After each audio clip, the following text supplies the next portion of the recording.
Hello, everybody. How we doing? Dr. Sam here to bring you another exciting edition of accounting. You're excited, right? All right. Well, today what we're going to do is we're going to go through some transactions and we're going to enter them into the general journal, post them into the general ledger, eventually complete what is called a trial balance. In the big scheme of things, it's the unadjusted trial balance.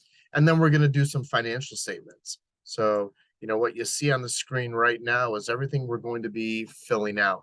So, if you want to know how to do transactions with a little bit of a corporation flair, we're going to see that here today, right?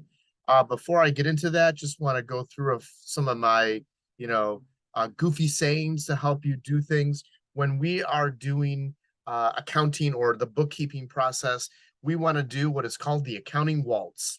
Of course, that's my labeling. And what we're going to do is we're going to do step one, step two, step one, step one, step two, step one, which means we're going to enter things in the journal, which is step one. We're going to copy the information into the ledger, which is step two, and then we will cross-reference back to that journal, step one. We don't complete the trial balance or step three until we've done all of the transactions. So we're going to be going step one, step two, and then back to step one. And we will continue that process all the way through the transactions. Okay. A couple of things to help you remember. Remember that if you've seen a previous video on debits and credits, quick review, remember debit aid. All right. It's one I'm kind of famous for, I guess. The debit aid accounts, assets, dividends, and expenses. You've probably heard me refer to debit aid as assets drawing and expenses. That's in a non-corporation. In a corporation, the D is for dividends. So we still have our debit aid accounts, assets, dividends, and expenses. On the other side, we have our liquor accounts, which in this kind of a setting, I kind of call it liquor.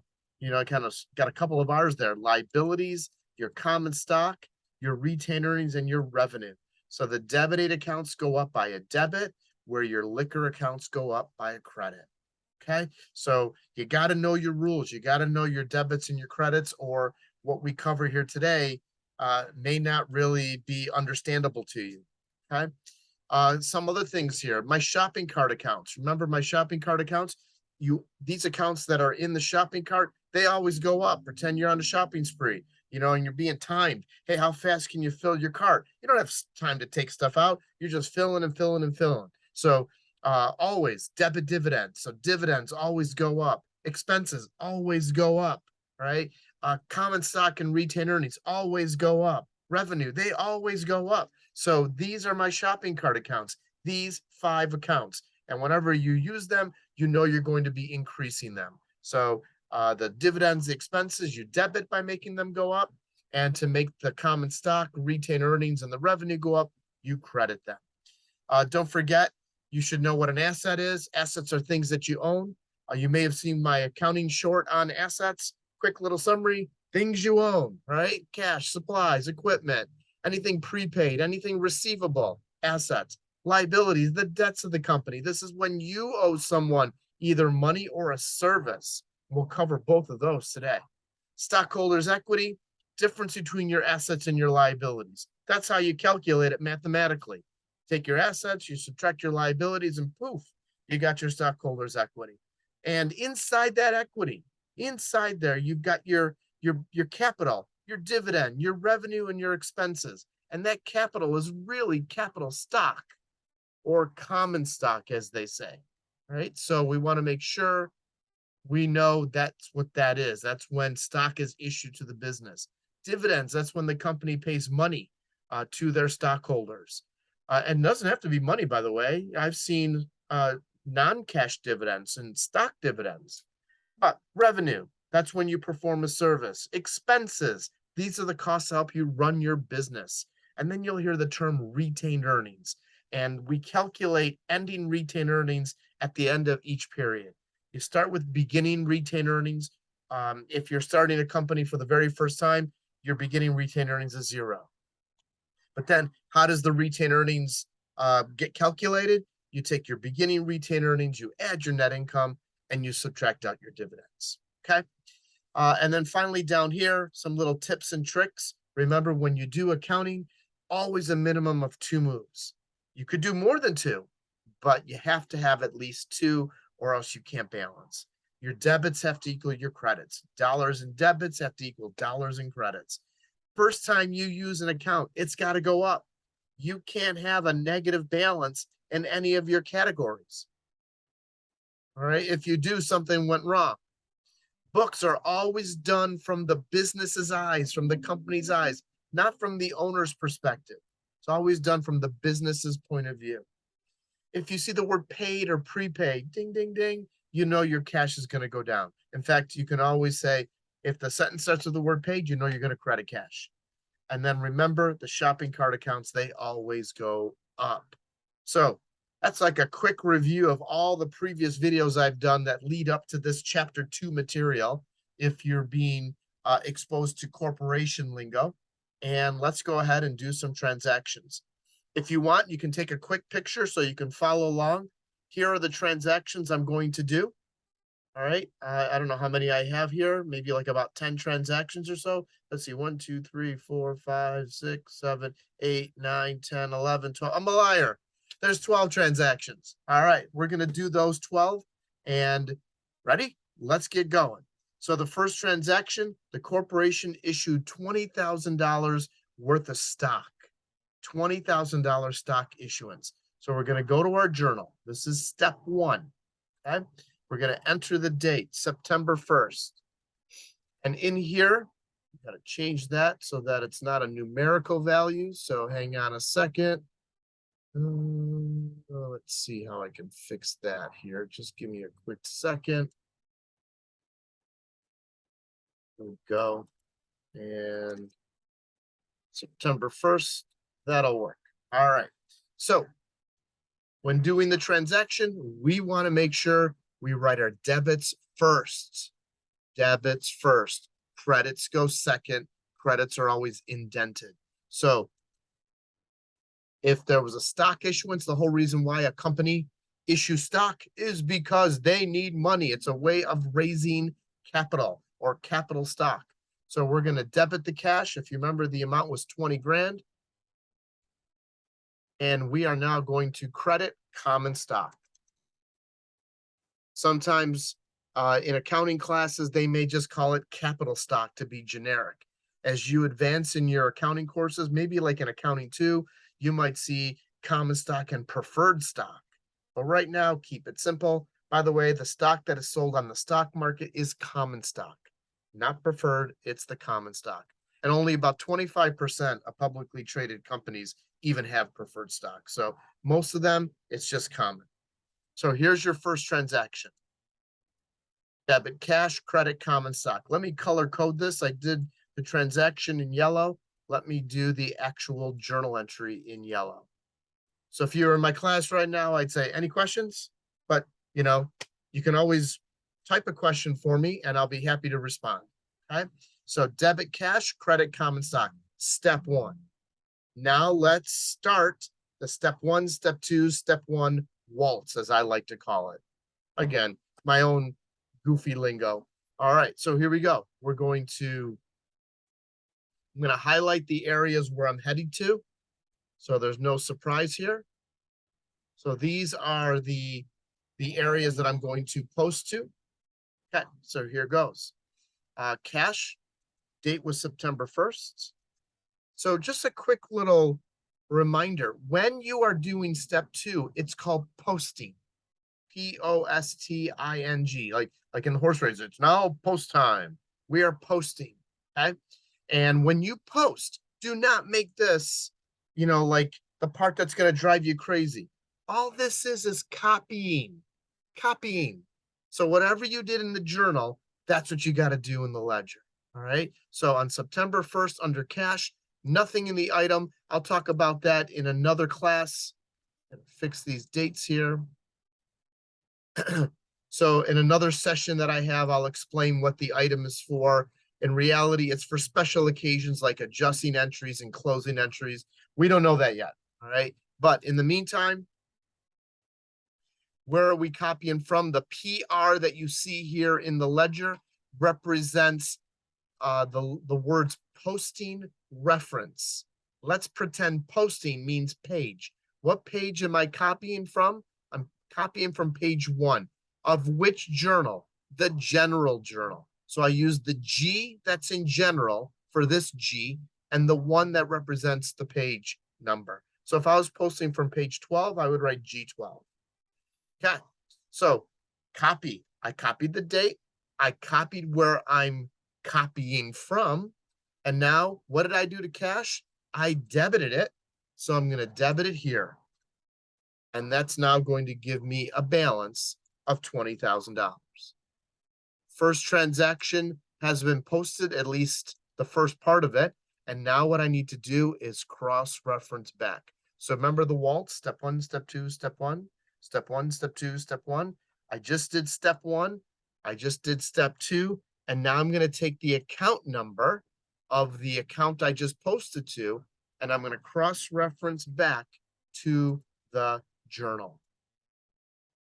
That's the step 1, step 2, step 1 dance that I was referencing. Okay, let's do it with the common stock. Common stock, notice how it was indented in the journal. Debits are always left, credits are always to the right. So credits always appear indented. Debits left, credits right. So let's post. Go find your common stock. Here it is. Date September 1st. And nothing in the item. So the item's going to be like a ghost town in this session. But like I said, in future videos, we'll use it. PR, where am I copying from? Do you remember? What page?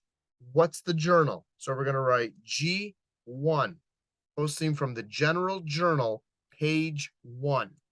Okay. Stretch this just a tad here. Okay, so what did I do to common stock? Well, it was a credit, so I'm going to credit it here. All we're doing is copying when we do the general ledger. And then update your balance. So really the balance column has to be constantly updated. It's like a running total. After every move, you have to update the balance. After every debit, update the balance. After every credit, update the balance. So now let's cross-reference back. Let's take the account number 301 and bring that back to the journal with us. So no matter where you are in the world watching this video, if you go and buy accounting software, assets, by rule, for as long as I've been involved with accounting, assets have always started with the number 1. So assets start with a 1. Let's look at our trial balance here. Assets start with a 1. Liabilities start with a 2. Your stock, your dividends, retained earnings start with a 3. Revenues start with a 4. And expenses typically start with 5s or 6s. All right. It's kind of like just an understood thing. Now, just because my company calls cash 101, yours might call it 102. But I guarantee you, both our companies have assets starting with the number 1, right? Liabilities start with a 2. So it's not something you got to memorize. You know, you never memorize what's the account number for cash. You will eventually because you use it so much. Just know the starting digit, and that will help you to recognize if something is an asset or something different. Okay, so if you take a look over here, this is what we're actually doing. So we just entered a transaction into the journal. We then posted it to the ledger, and then we went back to step 1 and put that post reference in there.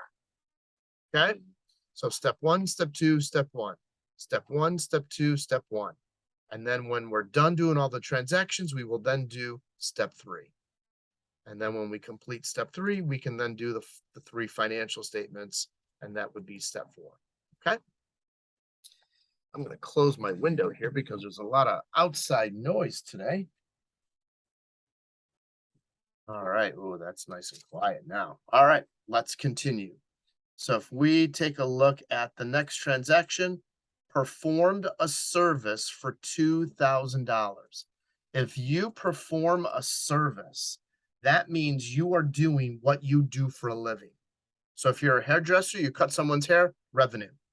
If you're a painter, you paint someone's house, revenue. So it's the act of doing the job that makes something revenue. You don't have to be paid for it that moment and to not have it be considered revenue. So cash is irrelevant in the accrual system. When you do the job is when you record the revenue. So if I do a job in June and I don't get paid until, let's say, September, I record the job as it happened in June. Okay, so it's the time where you do the job is the period you record the job. All right, so let's do the next transaction. And the next transaction is, again, performed a service for $2,000. Now, if you're reading this, you're saying, did they get cash? Did they do this on credit?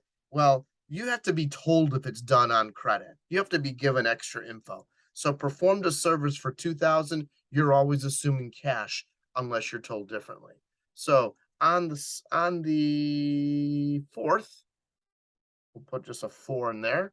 We're going to put cash, and we are going to credit service revenue.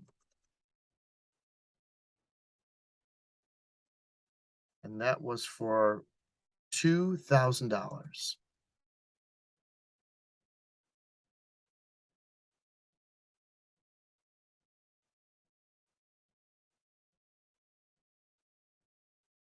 Get this nice and bolded here. So there's performing a service for cash. So let's go update our accounts here. Where's service revenue? Here it is.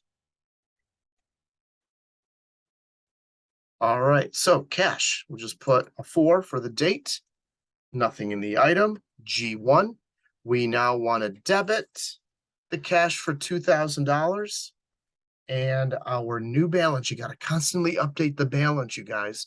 So we had 20 and we just brought in another $2,000 to our business. Now our business checking account has 22 grand. Right? And now let's cross-reference back with the 101. Go find your service revenue. Here it is over here. Let's put in the date. I'm just going to do this and then just change that to the 4th.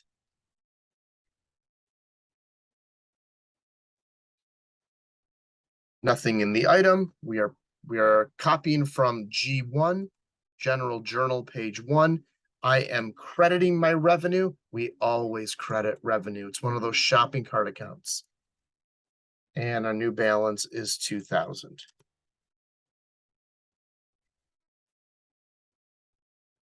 Okay, and now let's cross-reference back with the 400. That's the account number that was assigned to our revenue. Okie dokie. All right, let's do another transaction. This one says paid $1,200 for 12 months worth of insurance. Paid. Ding, ding, ding, ding, ding. You remember that word paid? Let's go down all the way down here to my tips and tricks. If you ever see the word paid or prepaid, automatically credit cash. Half your job is done as soon as you see some of these clue words. All right. So let me use the right coloring here. And if we paid, I know I'm going to credit cash, and it's for 12 months worth of insurance. So I want to, on the 7th,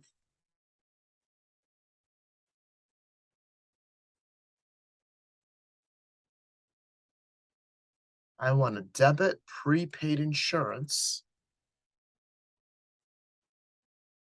and I want to credit cash. That word paid is what tipped me off to credit cash.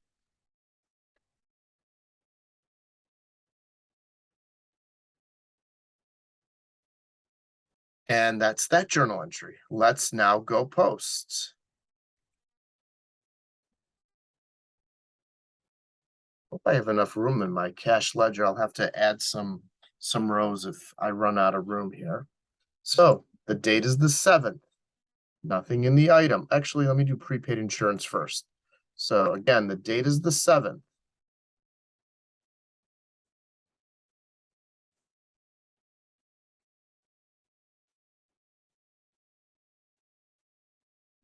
And nothing in the item. I'm posting from the General Journal, page 1. What did I do to prepaid insurance? In the journal, I debited it. So I'm going to debit it here. And our new balance is 1,200.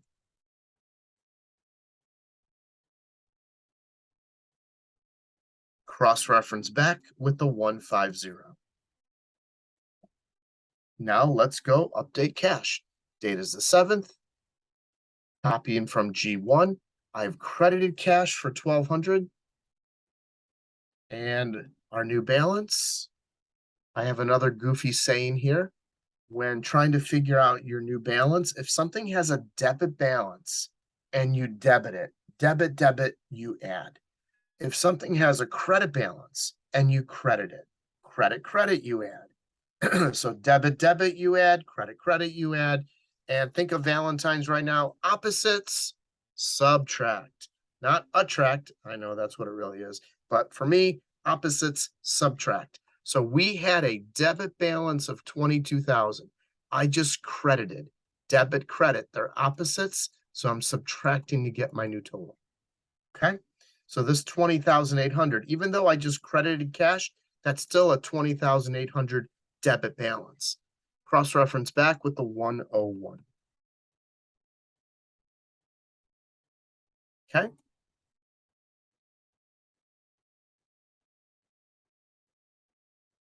All right, let's do the next transaction. Next one says we received money in advance of services. Dun, dun, dun. So let's say we do decks for a living, right? And we give somebody an estimate and they're like, hey, can I pay you up front? Yeah, you can pay us up front. Just we have to hunt you down later, right? So if we get money in advance, I'm going to take the cash, but now I owe them the service.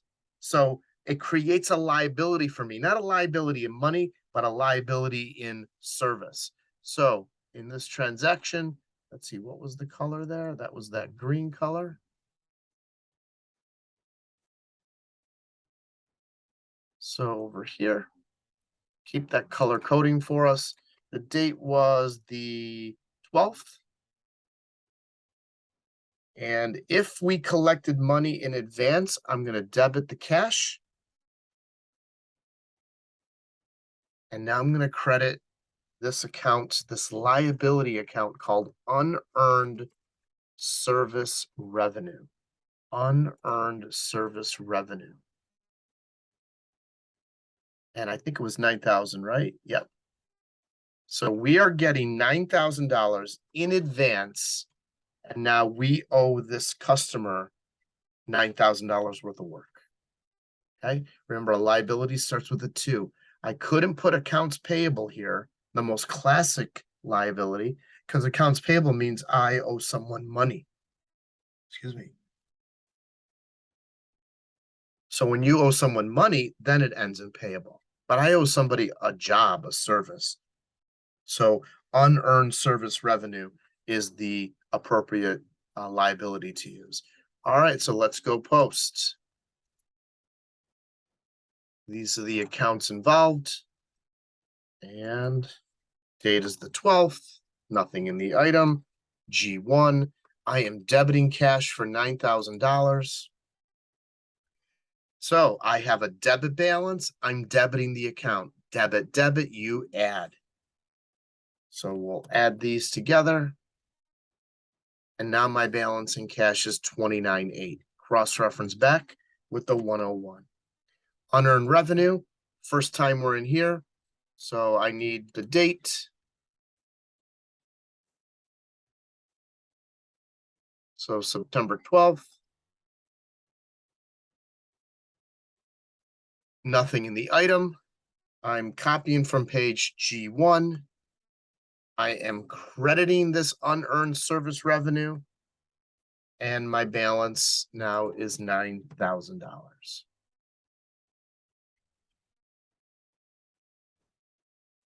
Okay, so I debited the cash, I credited the unearned revenue. So literally, I'm just copying what I did in the journal. Think of the ledger as like little mini checking accounts for every account that you have.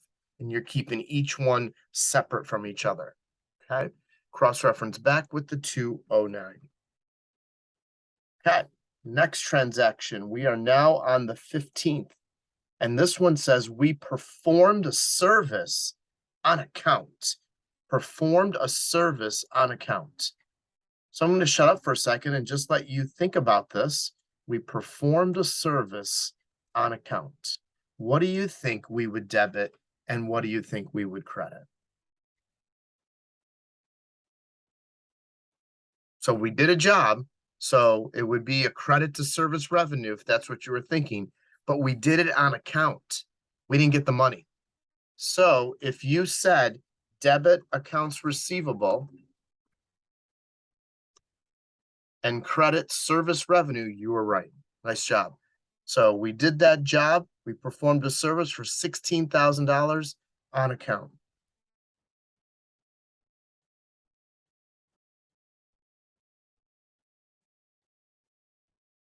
So just compare the fourth to the one we just did. So on the fourth, we did a job, got money. On the 15th, we did a job, but didn't get the money. We're waiting to receive the money sometime in the near future. Okay, so let's go post. So accounts receivable, service revenue are the two accounts involved. So accounts receivable, let's put in the date.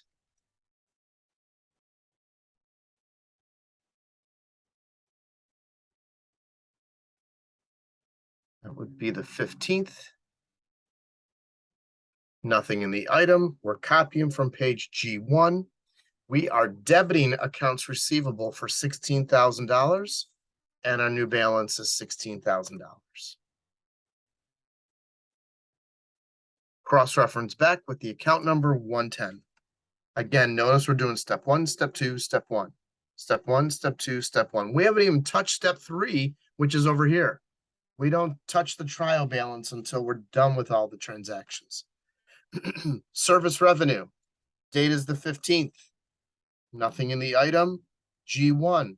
We're going to credit that for 16 grand. We always credit revenue under normal day-to-day conditions. It always gets credited. Our new balance is $18,000. Cross-reference back with the 400. What you are experiencing is what people call bookkeeping. Okay, next transaction. We are now on the 19th. And on the 19th, it says we purchased equipment for $24,000 on account. What do you think? Purchased equipment for $24,000 on account. So if you said, first off, let me put in the date. If you said debit equipment, you are right. If you said, well, if we bought it on account, that means we owe it. And when you owe money, it's accounts payable. Think of accounts payable as like your credit card transactions. Okay, when you buy something on account, you eventually got to pay it back. Why we use payable. So 24,000.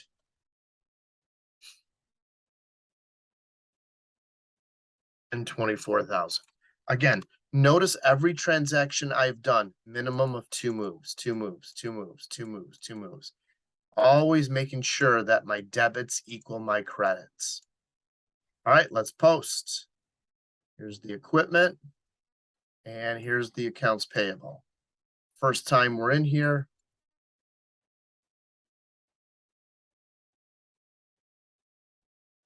Gonna put in the date, the 19th.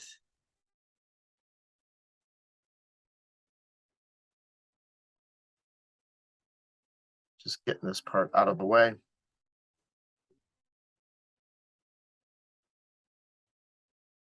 Okay.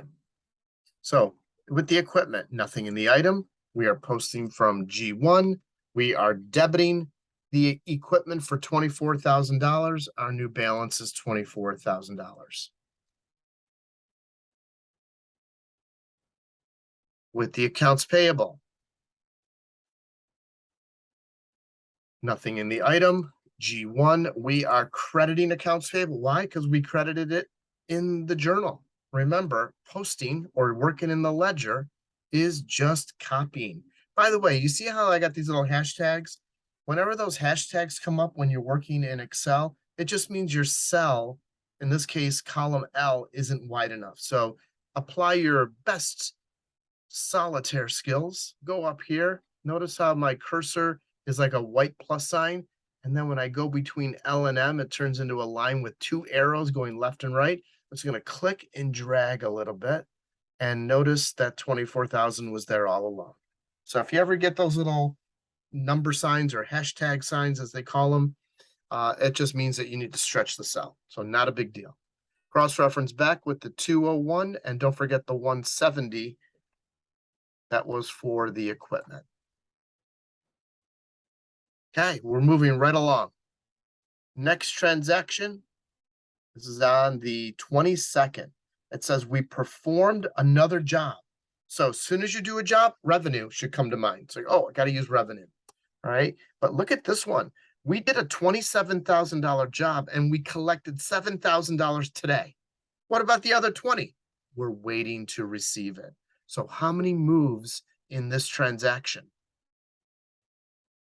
If you said 3 moves, you are right. How can we do 3 moves? Because you have to have a minimum of 2, right? You can have 3, 4, 5. You just can never have 1. That's what you can never do. So the date is the 22nd. And we did get some cash.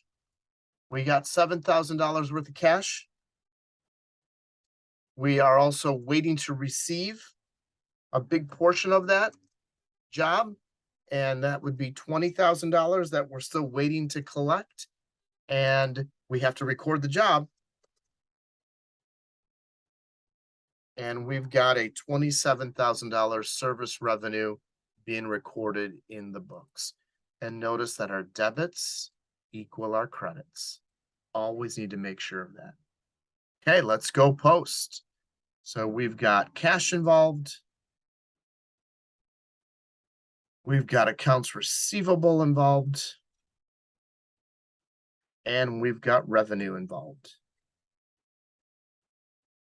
All of which we've used before. So cash, 22nd is the date.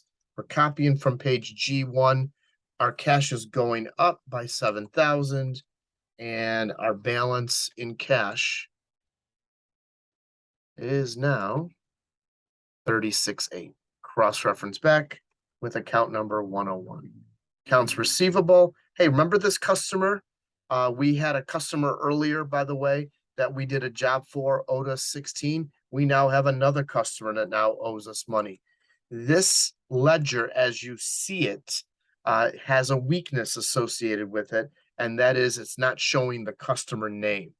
So what you will learn down the road in some other classes is that with accounts receivable and with accounts payable, you will be exposed to what is called a subsidiary ledger, which will show like the accounts receivable, and like you click on it and it's like taking a magnifying glass to it and you see all the customers, all the customer names. Okay, or else how would we build these people and build the correct amount?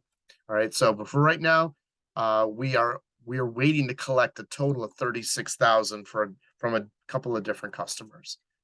And then service revenue, the date is the 22nd, G1.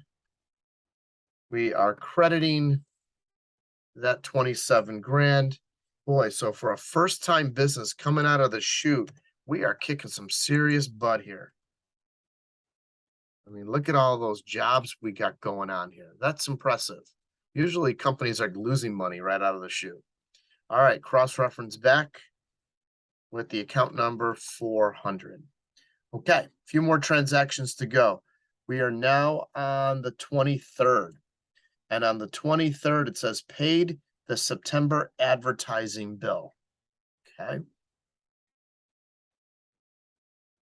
So advertising is part of running your business. So basically, this would be an expense. This is a cost of running your business. So on the 23rd, we are going to debit advertising expense. And we're going to be crediting cash. Again, notice the sentence starts with the word paid. Ding, ding, ding. Whenever you see the word paid, automatically credit cash. And this was for $3,400.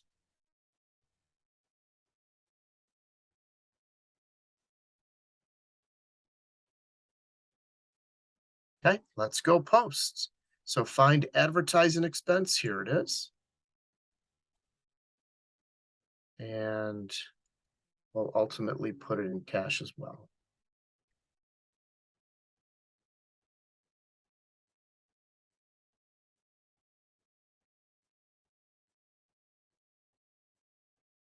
So the date is the 23rd. And we want to debit. Well, let's put in that we're copying from G1 first. We want to debit this account for 3,400, and our new balance is 3,400. Cross-reference back with the account number 605. And then let's update cash. So on the 23rd, G1, we want to credit the cash for 3,400 bucks, and our new total, opposites subtract, 33,400. Okay, cross-reference back with the 101. Okay. Let's do the next transaction, moving right along here. Next transaction's on the 25th. And on the 25th, it says we pay, ding, ding, ding, ding, credit cash. I don't care what the rest of the sentence says. As soon as it starts with paid, I know I'm going to credit cash. So half my job is done. Makes life so much easier, you know, you guys? So paid $4,000 on account for the September 19th purchase. Let's go back to the 19th. Remember, we bought some equipment and we charged it? We paid 20. Well, we didn't actually pay. It was worth 24. We owed 24. And now here we are on the 25th and we're making a payment. So we're not giving back the equipment. That's ours. So equipment's got nothing to do with this transaction. So on the 25th, you are going to debit accounts payable.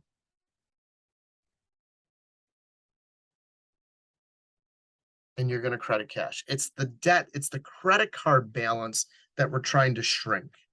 We're not sending back the stuff. That's ours. We just got to reduce our debt. All right. And that amount was for $4,000.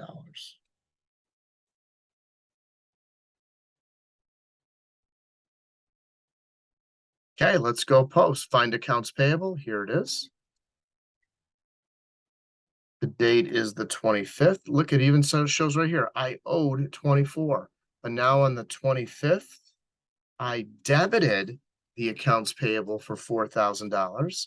So now I only owe this company 20 grand. Cross-reference back with the 201. Okay, I also got to update cash.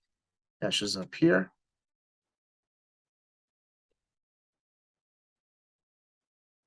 The date is the 25th.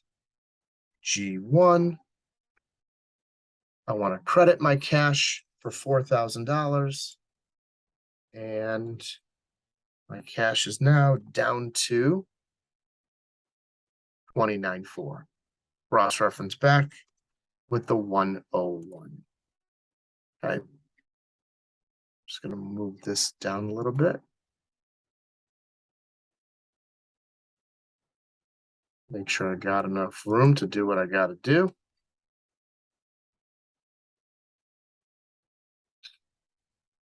Pop myself an extra row there in case I need it.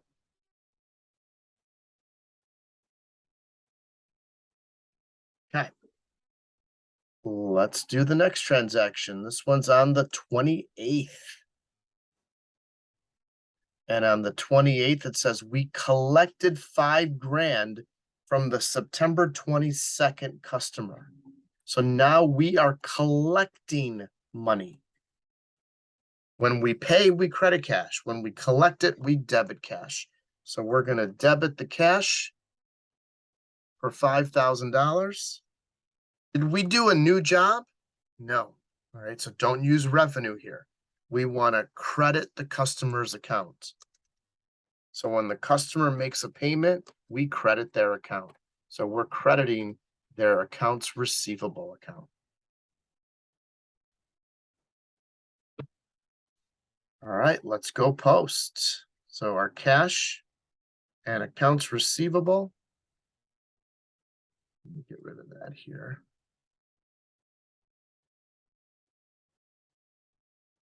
And let's see, the date is the 28th. Oh, let's do cash first. Let's not jump the gun. So on the 28th for cash, G1, we are debiting that cash for 5 grand.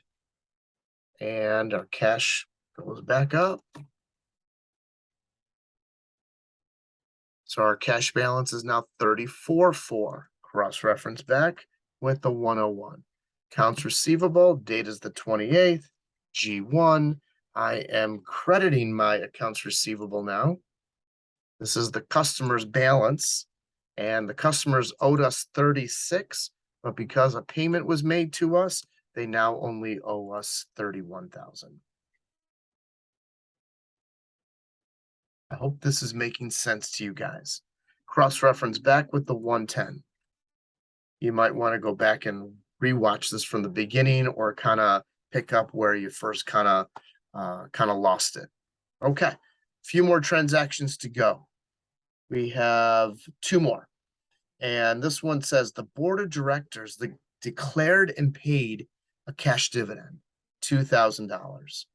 All right, let me get that color up here.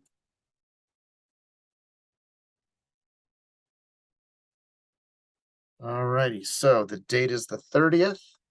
And whenever you see a dividend, it's one of those debited accounts. Always debit dividends, if I remember from the beginning. So we're going to debit the dividends. Sometimes this is called dividends declared. You know, if you're not sure what to call something, look in the ledger. The ledger has all the appropriate account titles. Don't start calling things different things, all right? These are the titles you're only allowed to use. So we're going to debit the dividends for $2,000. And we are going to credit cash. Because as a corporation, we're giving our stockholders kind of like a little bit of, thank you for being a stockholder kind of thing. That's what a dividend is. All right, let's go post. So here's the dividend account. And the date is September 30th.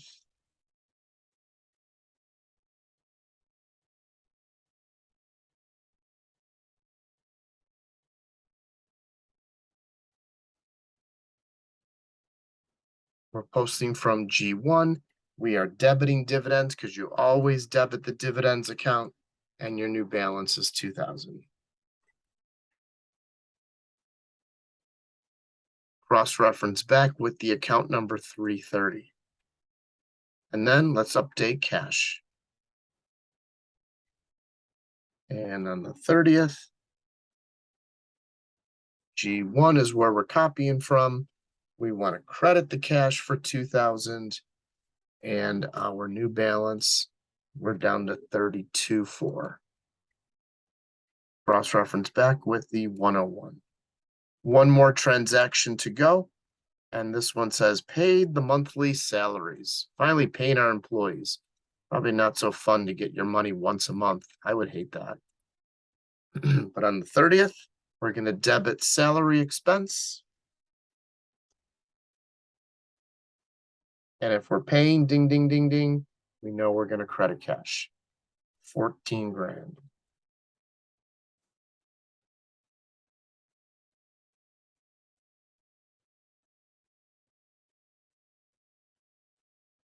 Okay, let's go post. Here's our salary expense. Date is September 30th.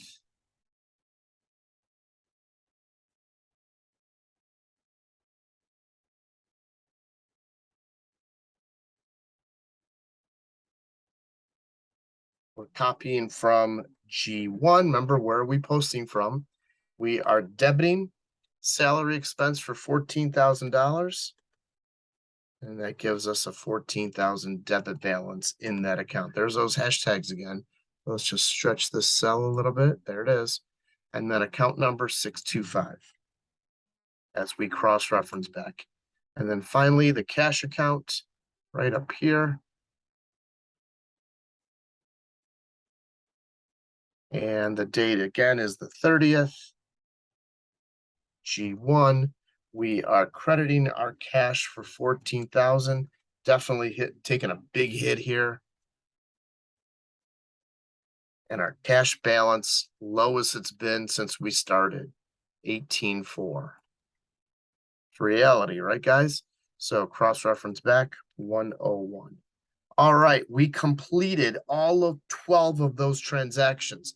And we did the step 1, step 2, step 1 waltz, the accounting waltz. Step 1, step 2, step 1. Step 1, step 2, step 1. All right. So we look over here. We've completed step 1. We've completed step 2. We've entered the transactions in the journal. We posted to the general ledger. Now we have to do a trial balance. So after all that activity, it's really crazy that we could have been, could we have made a mistake? Sure. And that's what the trial balance does. It's trying to make sure that we are in balance after all this chaos. So what we're going to do is we're going to copy all the names, which I already did ahead of time. Okay. All the accounts, and notice the account numbers. Is there a pattern that you are noticing with the account numbers? Give you like 5 seconds to analyze this. If you notice that the account numbers are going from smallest to largest, you are right. That is the order of the trial balance. The smallest account numbers go first, and then they get larger and larger as they go down. So you can never screw up the order of this trial balance. All right, so here's where your debit aid and your liquor come into play. You have to know that the debit aid accounts carry a debit balance. So cash, that's a debit aid account, carries a debit balance. Accounts receivable, another debit aid account, carries a debit balance. Prepaid insurance, another debit aid account, carries a debit balance. Equipment, another debit aid account, carries a debit balance. These are all assets. Assets carry debit balances. You will learn of exceptions in future chapters, but for right now, assets always have a debit balance. Then you've got your first liquor account. That's accounts payable.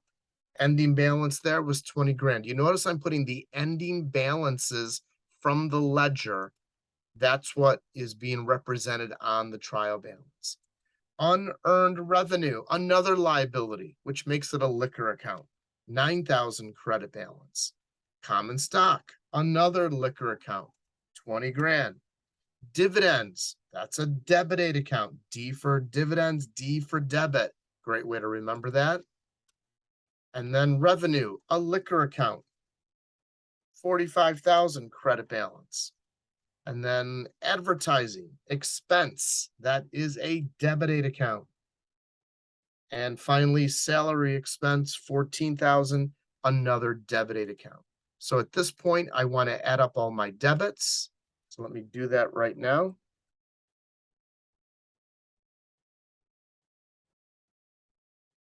I come up with $94,000. I am hoping, I am praying that when I go to add up the credit side, that it's the same total. And yes, we end up balancing. That's what we want. Nothing is more exciting in accounting than to balance.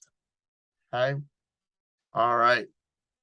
So, I have a merchandise store. You can see all my merchandise down below, and I've got my debit aid, I got my liquor, I even have balance with a yoga person. You can get t-shirts, you can get mugs.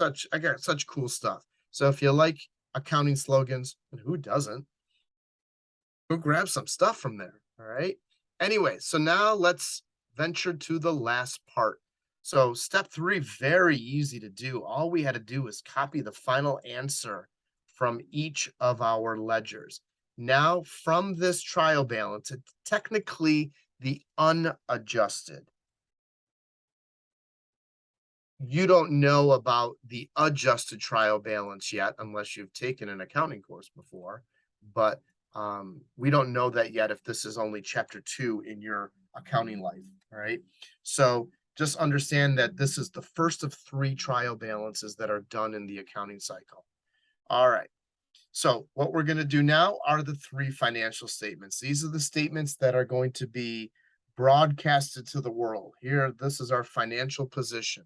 So first one is the income statement. Income statement shows profitability. And what you do in an income statement is you go revenue minus expenses. So here's how this goes. We're going to put the heading revenue.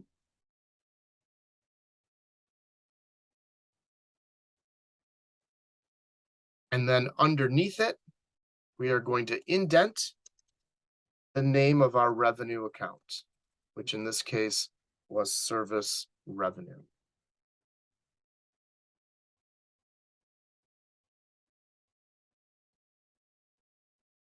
Column 1 is for like itemizing and subtotaling. Since I only have one, this is considered a grand total. I'm going to move that total, $45,000 worth of revenue, all the way to column 2.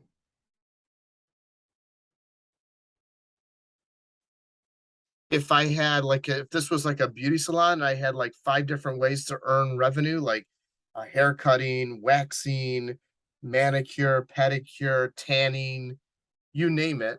I would be listing all of those revenues here, and I would be listing the amounts in column 1.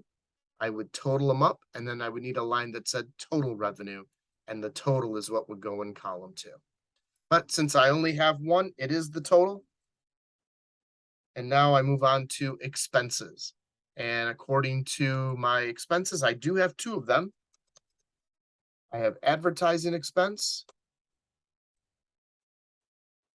and I have salary expense. So notice I have more than one expense. So I need to enter the amounts in column 1. So column 1 shows like the breakdown of, of the categories. So I now want to add them together.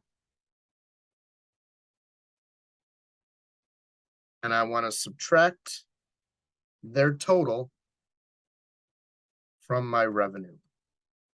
Let's put that in red. And a great name for all of these expenses.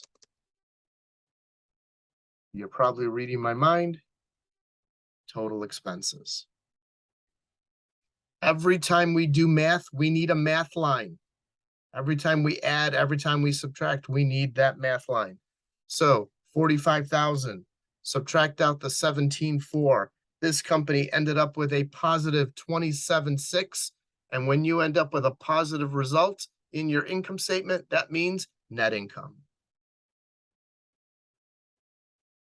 If this number had been negative, it would have been referred to as a net loss.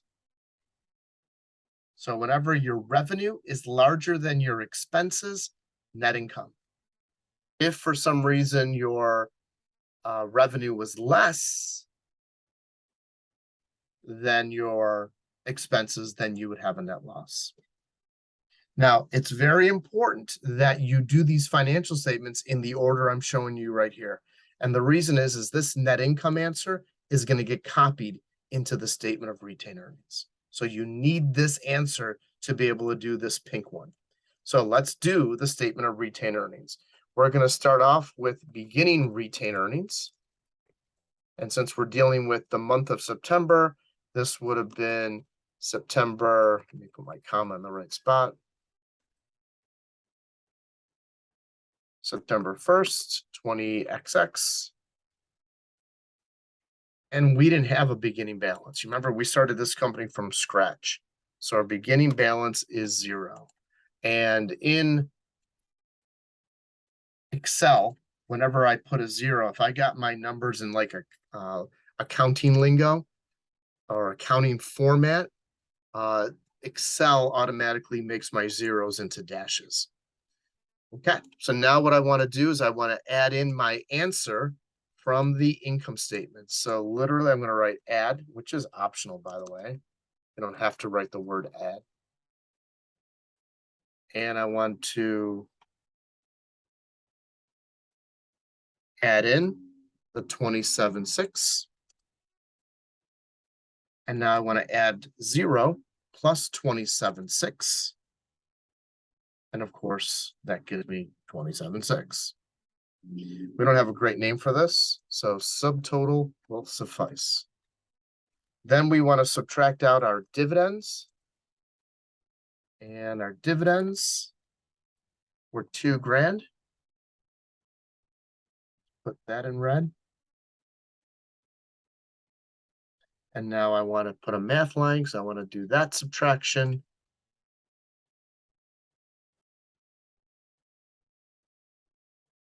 So pretty much 5 moves is what the statement of retained earnings is all about. And this is going to be referred to as my ending retained earnings. So I'll just write September 30th.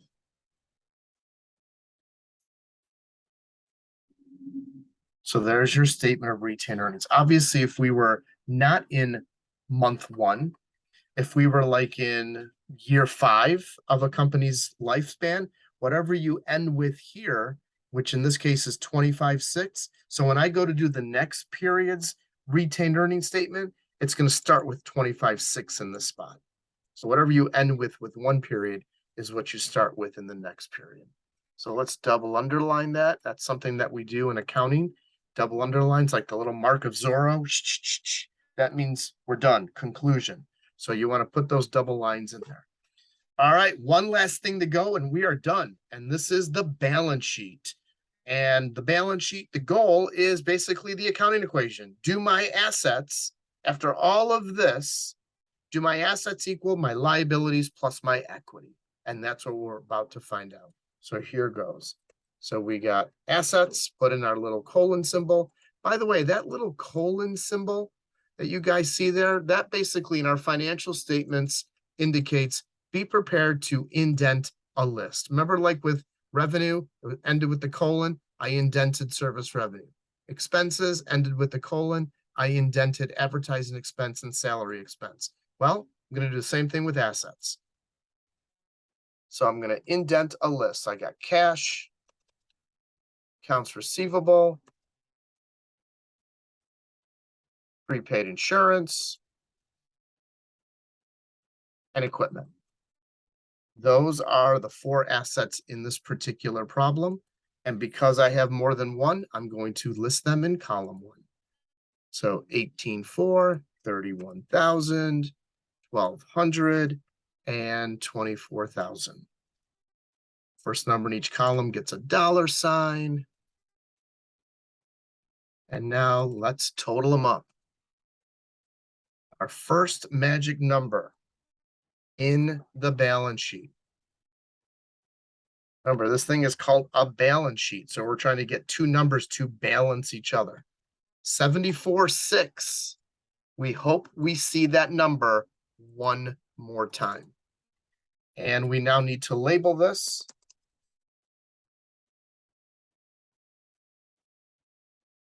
We will call this total assets.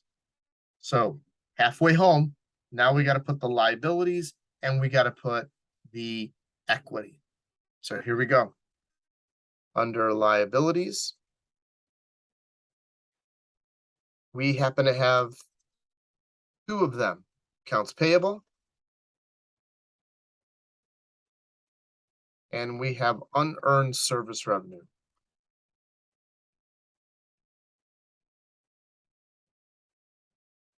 The accounts payable was 20 grand.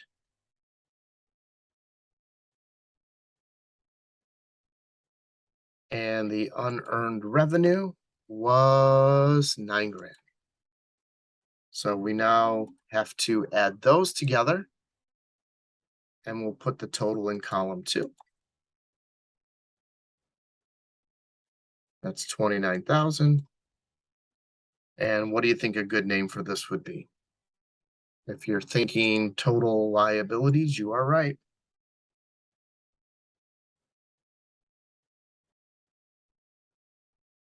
But notice somebody once asked me in class, do I put double lines underneath that 29?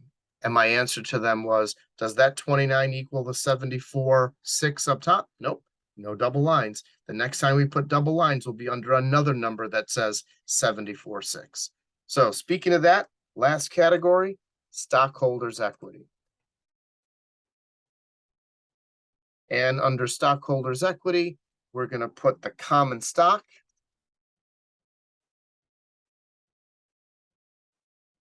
And retained earnings. Remember, there's a reason why we do these statements in the order that we do them. So remember how we did the income statement first and the net income got copied into the statement of retained earnings. Now the answer to our statement of retained earnings gets copied into our balance sheet. Okay, but let me put the common stock in there first. So common stock was 20 grand. And retained earnings is 25.6. So I need a total here.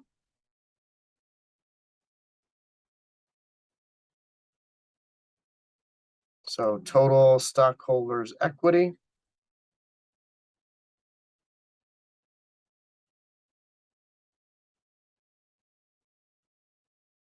That gives me 45.6. And now the moment of truth.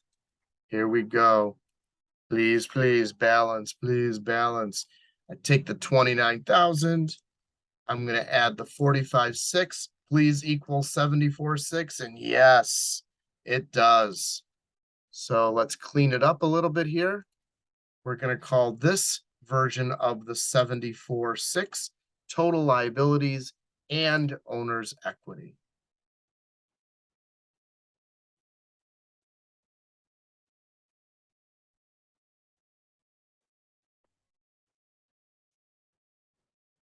And that's the balance sheet. So, wow. What a session here, right? We went through a lot of parts of the accounting cycle. We did the journal. We did the ledger, step 1, step 2, step 1. We did the waltz. Then after completing the accounting waltz, we did the trial balance. And the trial balance objective is to make sure your debits equal your credits, okay? From the trial balance, we then did the financial statements. We did the income statement first, got 27.6.